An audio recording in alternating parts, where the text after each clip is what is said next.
안녕하십니까. 이노엔 R&D 전략실에서 일하고 있는 박상욱이라고 합니다. 오늘 제가 제약산업 및 이노엔에 대한 이해라는 것을 주제로 여러분들에게 다소 많은 양에 대한 강의를 드리게 돼서 기쁩니다. 오늘 드린 말씀을 바탕으로 여러분들이 학습하는 데 있어서 많은 도움이 되시길 바라겠습니다. 오늘의 주제는 기업이 어떻게 돌아가는지에 대한 일반적인 경영활동에 대한 일반사항 몇 가지와 제약산업 전반에 대한 이해, 그리고 그것을 이루고 있는 전문 용어들, 그 다음에 밸류체인들, 이런 것들에 대해서 소개를 하고 추가적으로 이노엔, 저희 콜마 안에서 제약사업이 어떻게 지금 구성되어 있는지 간단히 소개하는 것으로 해서 학습을 마치겠습니다. 첫 번째 챕터인 경영 1반에서는 기업의 본질이 무엇이고 어떻게 좋은 기업과 나쁜 기업을 판단하고 평가할 수 있는지, 그리고 기업에서 일어나는 많은 전략적 업무의 접근 방법, 그리고 기업에서 일어나는 많은 의사결정에 있어서 기본이 되는 주요한 의사결정법에 대해서 알아보도록 하겠습니다. 첫 번째 기업은 그림에서 나와 있듯이 여러 가지 자원들을 활용해서 경영활동과 투자활동을 통해서 이익을 내고 그 이익을 주주들에게 배당금으로 돌려주고 남은 사내유보금을 다시 내부 창출 자금으로 써서 경영활동이 순환되는 그런 구조입니다. 그래서 이런 측면에서 어떤 주주들의 어떤 자산을 활용하느냐에 대한 순서를 정한 게 패킹 오더라고 되어 있습니다. 그래서 패킹 오더에 대한 순서를 견지하면서 회사는 경영활동을 하고, 이런 경영활동의 궁극적인 목적은 기업 가치를 극대화하는 데 있고, 기업 가치는 가운데 표에 나와 있는 것처럼 재무 상태표라는 것에 의해서 나옵니다. 그래서 자본금을 지속적인 경영활동을 통해서 내부 창출 자금으로 해가지고 부채를 줄이고 자본금을 높이는, 그게 기업 활동이라고 볼 수 있고, 이 자본금의 총합을 기업의 가치다 이렇게 말할 수 있으며, 이런 기업의 가치를 최대로 극대화하는 것이 기업 활동의 궁극적인 목적이 됩니다. 그래서 이런 기업의 가치는 현재에 창출하고 있는 현금, 그 다음에 미래에 창출될 것 같은 현금, 그 다음에 거기에 이루고 있는 자본을 활용하는 자본 비용, 이렇게 세 가지로 구성이 되고, 현재의 현금과 미래의 현금, 그 다음에 자본 비용을 낮추는 것을 극대화하는 쪽으로 기업은 활동을 하고 있습니다. 이런 기업이 좋은 기업이냐 나쁜 기업이냐의 평가를 하는 데 있어서는 다양한 지표가 있습니다.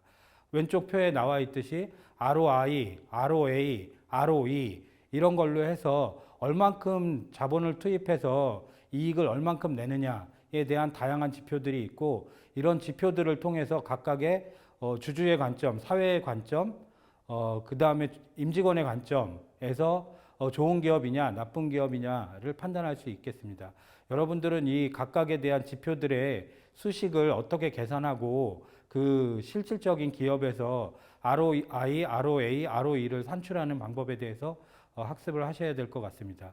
그리고 특히나 듀퐁이라는 데에서는 ROE 중심의 경영을 하면서 ROE가 듀퐁의 분해 항등식이라는 구조를 해가지고 활동성, 수익성, 안정성을 나타내는 식으로 분해되면서 각각의 ROE 안에 그 회사가 얼마나 수익성이 좋으냐, 활동성이 좋으냐, 안정성이 좋으냐를 나타내는 지표로 활용을 하였습니다. 그래서 이런 듀퐁에 대한 듀퐁의 ROE 전략적 분해 항등식에 대해서도 이해를 해 주셨으면 좋겠습니다.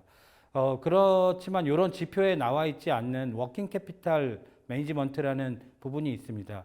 실질적으로 지표에 ROE나 ROA, ROI에 나타나 있지는 않지만 매출 채권이라든지 재고 자산이라든지 이런 것들의 규모에 따라서 그 회사가 좋으냐 나쁘냐를 왜곡해서 평가하게 되는 이유가 됩니다. 그래서 이런 것들에 대한 개념과 이런 것들이 영업이익과 재무평가를 하는 데 미치는 영향, 이런 것들을 학습해 주시면 될 것 같습니다.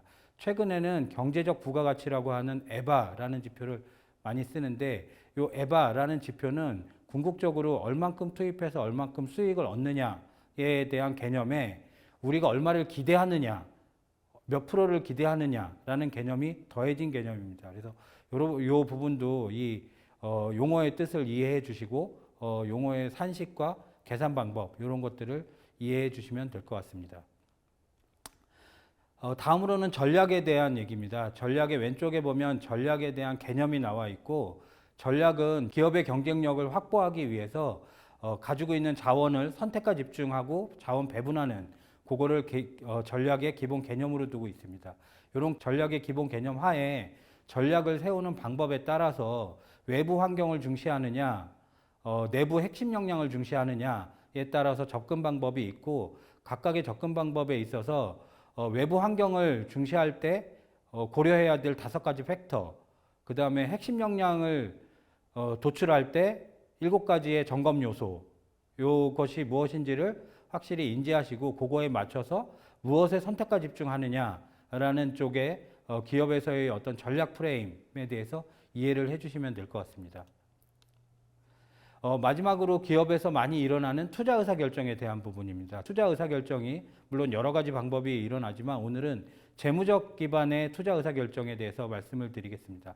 재무적 기반의 투자 의사결정은 보통 5가지로 나와 있고 1조건, 2조건, 3조건이라는 데서 나와 있는 것처럼 다양한 조건을 만족시키는 방법으로 우선적으로 활용하는 트렌드로 바뀌어가고 있습니다. 이런 측면에서 순형가법, 내부 수익률법, 수익성 지수법 이런 부분들이 무엇인지, 그 다음에 어떻게 산출하는 것인지, 의사결정하는 기준은 무엇인지 이런 부분들에 대해서 인지하시고 그거 각각을 산출하는 방법과 이 방법들 중에서 어느 것을 가장 우선적으로 지표로 가져가야 되느냐. 보통은 1조건, 2조건, 3조건에서 NPV법을 가장 우월한 법으로 지금은 평가하고 있습니다. 그래서 특히나 이 NPV법이 나타내는 의미와 산출 방법, 여기서 쓰이는 할인율이라는 부분이 나옵니다.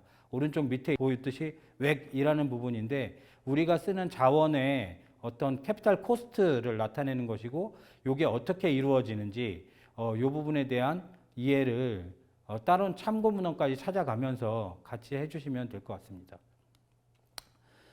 이제 본격적으로 제약 산업에 대한 얘기를 드리겠습니다. 첫 번째로는 제약 산업은 다른 산업과 특이하게 전반적인 시장과 구조적으로 산업 인더스트리가 갖는 제약 인더스트리가 갖는 특징 이런 부분들에 대해서 말씀을 드리고 각각 밸류체인 상에서 있어서의 산업의 특징을 간단히 말씀드리겠습니다.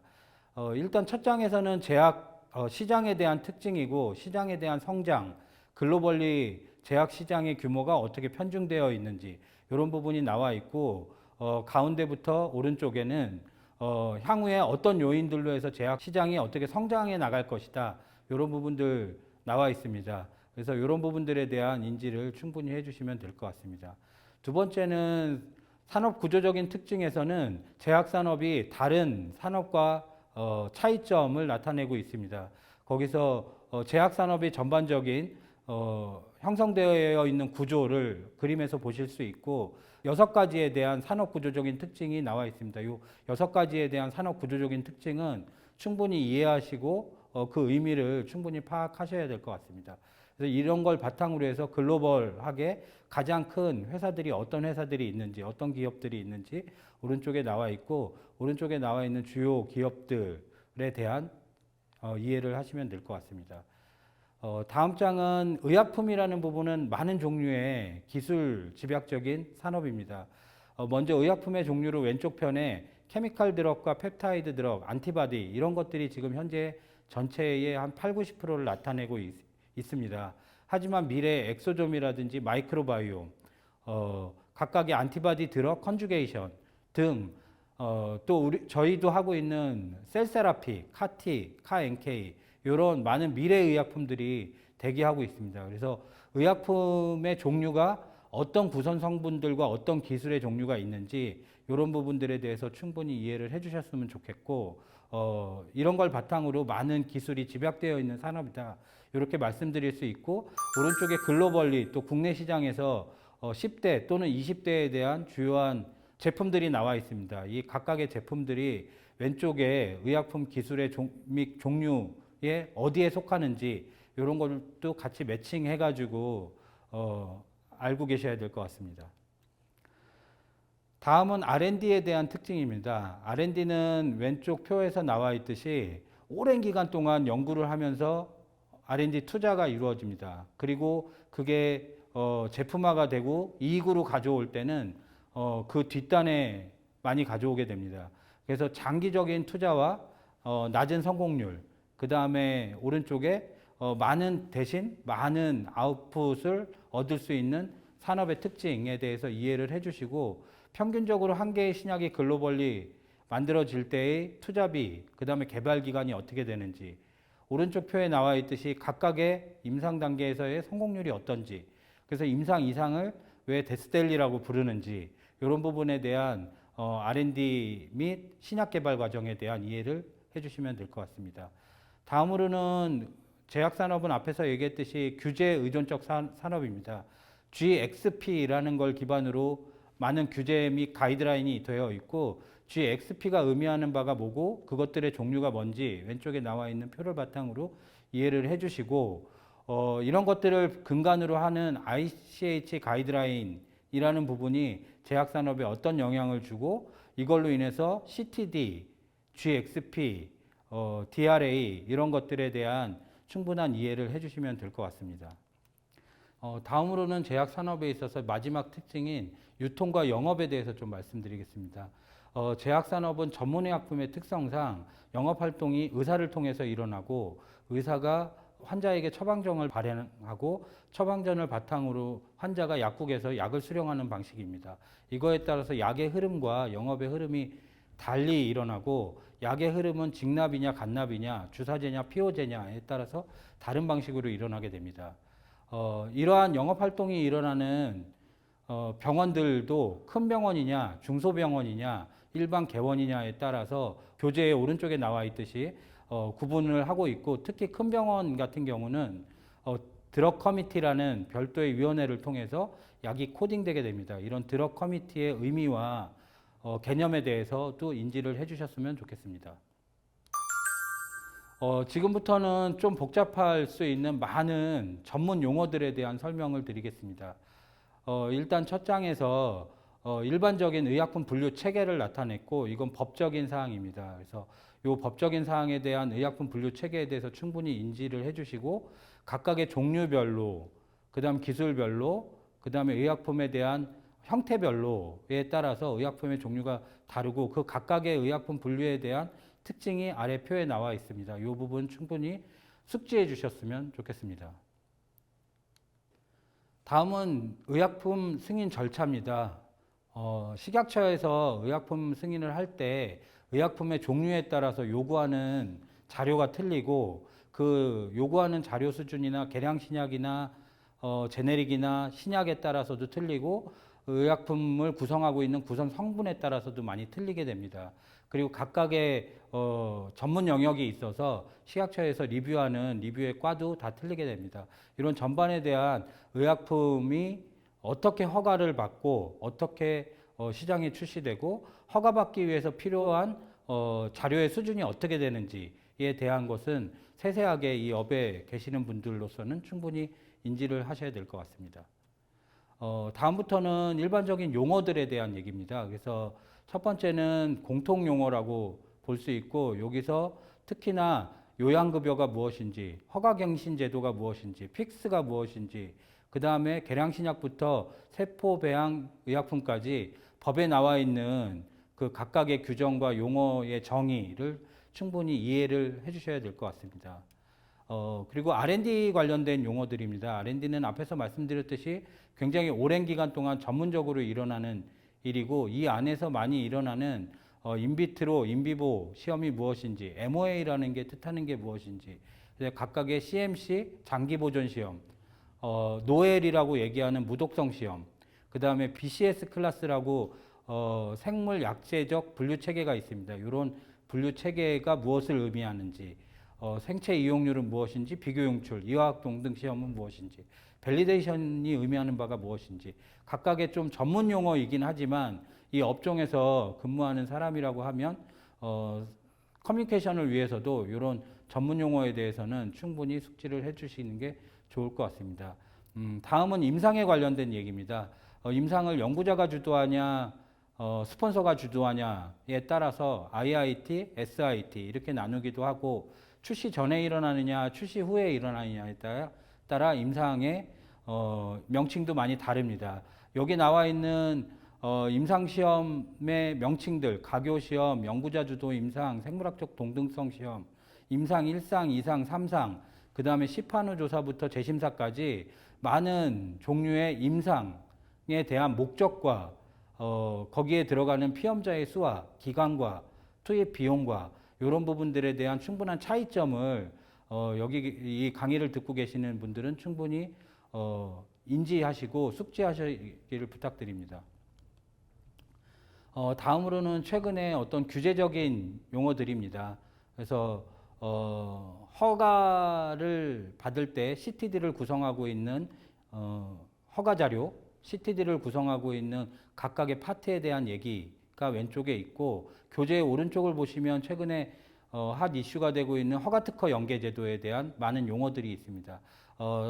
세부적인 용어보다는 허가특허 연계제도가 전반적으로 무엇을 의미하고 무엇을 지향하는지 그리고 언제부터 우리나라에서 시행이 되고 있고 지금 현재 어떤 영향을 주는지 이런 부분들에 대해서 충분히 이해를 하셔야 될 것 같습니다. 다음은 많은 품질 관리를 위한 공정에 대한 생산 품질 관리에 대한 용어들입니다. 특히 제약산업은 품질 관리나 이런 데 있어서도 다른 타산업의 제품의 품질 관리와는 많이 다른 고도화되어 있는 품질 관리를 하게 됩니다. 이런 측면에서 GMP 기반에서 CPP, CDMO, 데이터 인테그리티 등 다양한 여러 가지 품질 관리 용어들이 있습니다. 그래서 여기에 나와 있는 품질 관리 용어들에 대해서는 적어도 제약산업에 있는 사람은 모두 다 커뮤니케이션상 필요하기 때문에 이 부분은 충분히 다 인지를 하셔야 되겠습니다. 마지막으로 영업 마케팅에도 전문 용어들이 상당히 있습니다. 앞과 다소 중첩되는 측면이 있긴 하지만 PM이 뭐고, MR이 뭐고, ATC 코드 분류가 어떻게 되고, EDI 청구라는 개념이 뭔지 이런 부분들에 대해서 충분히 이해를 해주셔야 되고 영업하는 데 있어서 각각의 대형 병원, 그 다음에 중간급 병원, 그 다음에 일반 개원이들의 영업이 어떤 형태로 일어나는지에 대해서 이해를 해주시고 숙지를 해주시길 부탁드립니다. 마지막으로 제약산업은 특성상 리스크가 높고 투입 자원도 많이 들기 때문에 리스크를 좀 나누고 자원도 좀 나누고 대신 프로핏도 좀 쉐어하면서 이렇게 가기 위한 기업들 간의 콜라보레이션이 상당히 많이 일어나고 있습니다. 제일 왼쪽에 나와 있는 화살표에서 제약산업의 특성에 맞춰서 빕코냐, 핍코냐 이런 비즈니스 모델에 대한 구분이 있고 각각의 콜라보레이션 얼라이언스의 영역에 라이센스인이냐, 콜라보레이션이냐 등 다양한 방법의 콜라보레이션 모델이 나와 있습니다. 그래서 이런 얼라이언스에 대한 종류와 비즈니스 모델에 대해서도 알아두시면 도움이 될 것 같습니다. 다음으로는 저희 회사에 대한 얘기를 간략히 드리겠습니다. 저희 회사에 대한 얘기는 아마 많은 분들이 알고 계실 거고 그 다음에 기본적인 회사의 제품과 연역과 회사의 일반적인 오버뷰에 대해서 충분히 아실 것이기 때문에 간략하게 넘어가도록 하겠습니다. 저희 회사의 회사명의 의미와 저희가 걸어온 길을 첫 장에 담았고 요 각각의 세부에 대해서는 한 번씩 보시고 인지를 해주시면 좋을 것 같습니다. 그리고 저희의 지금 현재 상태의 어떤 사업의 비즈니스의 구조, 그 다음에 저희가 가지고 있는 저희 내부적으로 얘기할 수 있는 핵심 역량이 무엇인지 이런 부분들에 대해서도 충분히 인지를 해주시고 향후에 저희가 추진하는 중장기 전략상의 핵심 키드라이버가 뭐냐 이런 부분을 7개로 나열을 했습니다. 이 7가지에 대해서도 충분히 인지를 해주시면 좋을 것 같습니다. 현재 저희가 사업을 하고 있는 ETC에 있어서의 어떤 제품군과 포트폴리오의 구성비, 그 다음에 오른쪽, 교재의 오른쪽에 나와 있듯이 매출에 대한 성장 및 중장기 매출 예상 이런 부분들도 인지를 해주시면 좋을 것 같고 저희가 보유하고 있는 제품들 중에서 시장 내에서 상위 지위를 차지하고 있거나 대표 제품으로 얘기하고 있는 제품들이 무엇이고 어느 정도 매출 규모를 하고 있는지에 대해서는 알아두시면 좋을 것 같습니다. 특히나 몇 가지 제품에 대해서는 그 세부 사항을 좀 알아주셨으면 좋겠습니다. 특히 K캡에 대해서 시장 내에서 K캡의 기전이 무엇이고 그 P캡이라는 것이 다른 기전과의 차이점이 무엇인지, 적응증이 무엇인지, 특허 기간은 어떻게 되는지에 대한 우리 제품에 대한 충분한 인지를 해주셨으면 좋겠고, 교재의 오른쪽에 나와 있듯이 경쟁 제품들 간의 차이점, 그 다음에 우리의 특장점이 무엇인지에 대해서 충분히 인지를 해주셔야 될 것 같습니다. 그리고 향후에 저희가 글로벌리는 얼만큼 진출을 하고 얼만큼 준비가 되어 있는지 이런 부분에 대해서도 충분히 알아주시면 도움이 될 것 같습니다.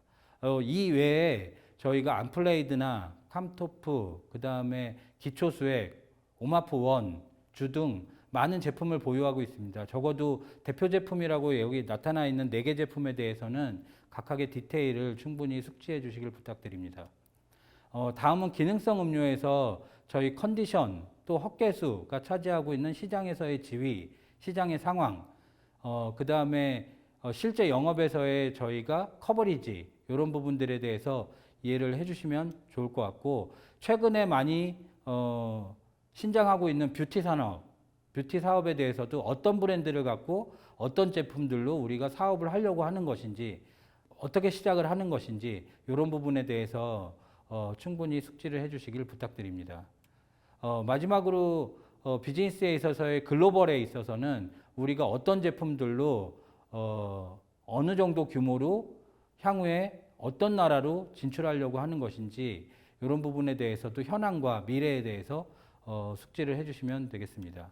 그리고 아직 제품화는 안 됐지만 우리가 가지고 있는 개발하고 있는 혁신적인 신약들, 파이프라인들 이런 부분이 어느 분야에 어떻게 구성이 되고 있는지에 대해서 숙지를 해주시고, 그 대표 제품이라고 할 수 있는 4가지에 대한 파이프라인에 대해서는 각각의 어떤 현황이고 그 각각의 타겟 프로파일이 어떻게 되는지 이런 부분들에 대해서는 이 기회에 많이 알아두셨으면 도움이 될 것 같습니다.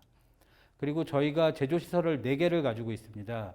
합성의약품과 수액, 또 바이오의약품의 이천 공장과 하남 공장. 각각의 공장의 차이점이 뭐고 생산하는 제품이 뭐고 어떤 규모로 매뉴팩처링을 하고 있는지 이런 부분에 대해서 숙지를 해주시길 부탁드립니다. 그리고 마지막으로 저희에서 많이 강조하고 있는 컴플라이언스, CP, DI 이런 부분들에 대해서 저희 내부적인 기준과 원칙, 그 다음에 저희의 어떤 CP의 현황 이런 부분들에 대해서 인지를 해주시고, 저희 회사가 하고 있는 사회공헌 활동 이런 부분들에 대해서도 참고해 주시길 부탁드립니다. 마지막으로 최근에 핫하게 얘기하고 있는 ESG라는 말이 경영상에 많이 등장하고 있습니다. ESG라는 부분이 무엇인지, 그리고 우리 조직 내에서 ESG를 어떻게 활용을 해야 하는지, 그리고 어떤 계획을 ESG를 구현하기 위해서 계획을 가지고 있는지 이런 부분들에 대해서 이해를 해주시고, ESG 같은 경우는 요 본 장표만으로 설명이 부족한 점이 있기 때문에 개별적으로 ESG라는 부분에 대해서 많은 다른 참고 문헌들을 좀 찾아봐 주시기를 좀 별도로 요청드립니다. 이상으로 다소 많은 양에 대한 강의를 마쳤습니다. 분량에 비해서 강의 시간은 좀 짧았습니다. 이 점 좀 양해해 주시고, 요번 강의뿐만 아니라 요 강의를 바탕으로 많은 양에 대해서 별도로 학습하는 시간도 좀 가져주시고, 요번 기회에 내가 속한 산업, 내가 속한 기업이 어떻게 흘러가는지, 그 안에서 어떻게 커뮤니케이션 되는지 이런 부분들을 충분히 숙지하는 그런 기회로 삼으시길 부탁드립니다. 경청해 주셔서 감사합니다.